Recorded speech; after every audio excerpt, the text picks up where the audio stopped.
కొన్నిసార్లు మన జీవితంలో కూడా కొంతమంది వ్యక్తులు వస్తారండి. వచ్చినప్పుడు నువ్వేమనుకుంటావు తెలుసా? వీరు నాతో పరిచయం అవడం నాకు ఎంత భాగ్యం అనుకుంటావు. వీరు నాకు ఎంత సహాయపడుతున్నారు అనుకుంటావు. వీరు నాకు ఆశీర్వాదం అనుకుంటావు. కొన్ని సంవత్సరాలు గడిచిన తర్వాత ఎవరు నీకు ఆశీర్వాదంగా ప్రారంభమయ్యారో వారే నీకు ఒక శాపంగా మారిపోతారు. I'm talking about the reality of life. వాస్తవం మాట్లాడుతున్నానండి.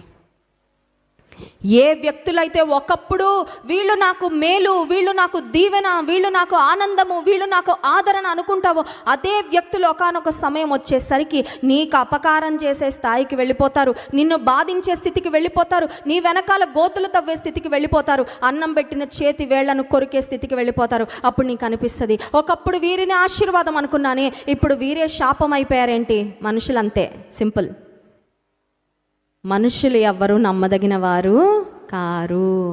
వాక్యంలో ఎప్పుడో వ్రాయబడింది ఆ మాట.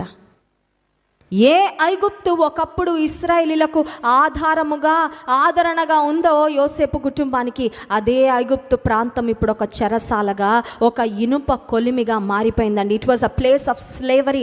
ఇశ్రాయేలీయులు అణగద్రొక్కబడ్డారంట. ఎంత అణగద్రొక్కబడ్డారు. కానీ ఆసక్తికరమైన మాట ఏంటంటే, నిర్గమకాండము 1వ అధ్యాయం